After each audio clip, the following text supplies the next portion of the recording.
Okay, we're going to talk about cost today. So this chart here is the cost of volume profit graph, and Y, the dependent variable, is represented here, and the volume or units is the X, independent variables here. Starts at 0 and dollars increase going up, and the volume going across. This green line and everything under this green line represents fixed cost. Before you open a business,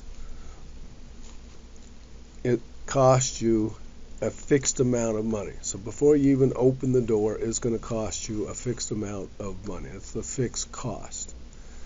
The variable cost is represented everything underneath this blue line right here, everything under this blue line. So all of this, from the green, from the fixed cost to the blue line, is considered your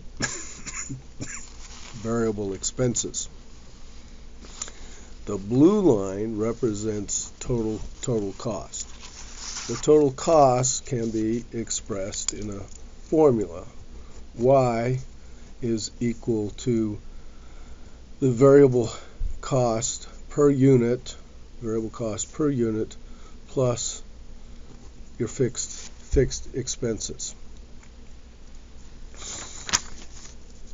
You can also represent and expand upon this in terms of an income statement. The operating income is equal to the sales price per unit minus the variable expenses, and to expand this out would be operating income equals the sales price per unit minus the variable cost per unit minus the fixed expenses. If your operating income is 0, then the sales price, per unit minus the variable cost per unit minus fixed cost is 0. That's equal to break even. Right? If you want a targeted profit, $100,000, it would be sales price per unit, that's revenue, minus the variable cost per unit minus the fixed cost per unit. This portion right here, the sales price per unit minus the variable cost per unit, is equal to the contribution margin. This portion here, remember, FX plus F is the total cost.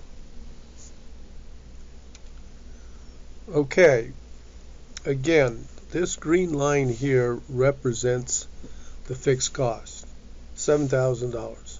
And again, this is before you even start business. You just open the door. This is the fixed cost of the corporation or the company or the school district. So this would be chairs, setups, cost associated with getting ready to do business. And again, the blue line represents total cost. Now the total cost formula is Y is equal to, the total cost formula is Y is equal to the variable cost per unit plus the fixed cost. So that's total cost here is equal to the variable cost per unit plus fixed cost. Now it's important also that you understand that the fixed cost changes on a per unit basis. As an example, I said that the fixed cost is equal to $7,000. Doesn't change. The total fixed cost doesn't change whatever the units. From 0 to 1,000 units, it stays the same. But do remember, on a per unit basis, right, it changes. As an example, we have $7,000 in fixed cost with 1,000 units, right? The volume's 1,000. So it would be 7,000 divided by 1,000, that's the X here, is going to then equal $7, right, per unit, per X.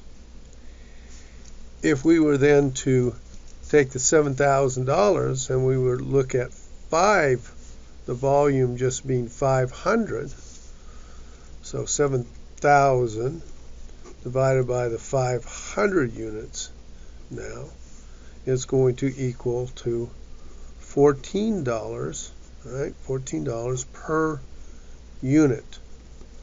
It is important for you to understand that. In other words, okay, as the number of units go up, the fixed cost per unit goes down, and as the units go down, the fixed cost per unit goes up. It's an important concept to know and to understand. Now, again, this blue line here represents total cost.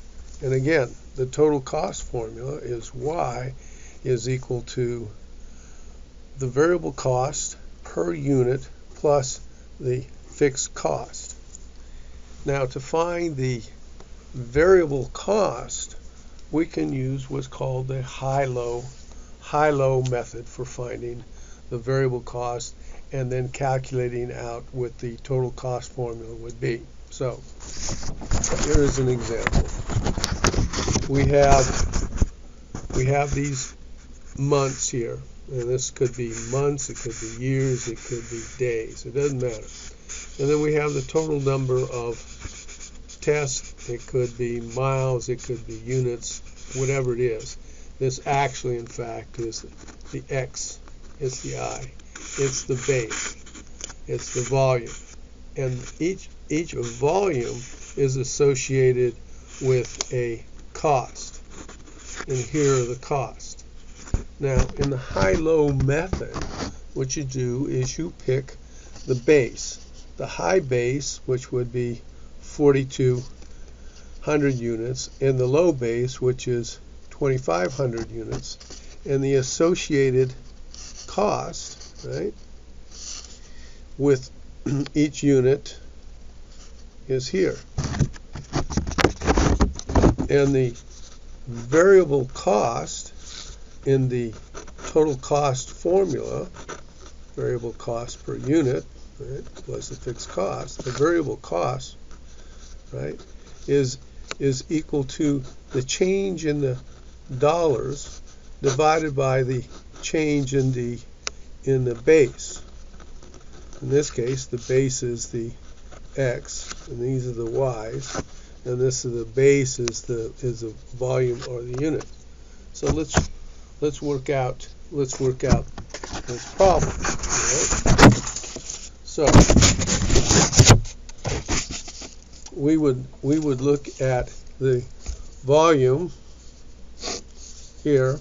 Going to fix the variable cost, and the volume is 4,200 minus 2,500, and the associated cost with the volume is 28,500 minus the 22,800, right? And so this is then going to equal 5,700. You can check my math, all over 1,700, right? This is dollars, this is units. That is then going to equal That's going to equal $3.35 rounded. This then is the variable cost, So let's look at the cost formula. It's y is equal to the variable cost per unit plus the fixed cost. Well, the total cost right here is we have it right here. So we could take the total cost, which is $28,500, right, is equal to the variable cost, which is $3.35 per unit per volume, plus the fixed cost. Now we're in the position to determine with the fixed cost given whatever number of units we have. So let's, as an example, let's say that we have got 1,000 units. So we say X is equal to 1,000 units. So we would go 28,500 is equal to $3.35 per unit times 1,000 plus the fixed cost. We would then solve 28,500 minus 3,353 is then going to equal the fixed cost. And that then tells us the fixed cost is $25,147 is the fixed cost. This is the fixed cost in total and won't change no matter what the volume is. So here is the total fixed cost here. And the one that we just worked out is $25,147.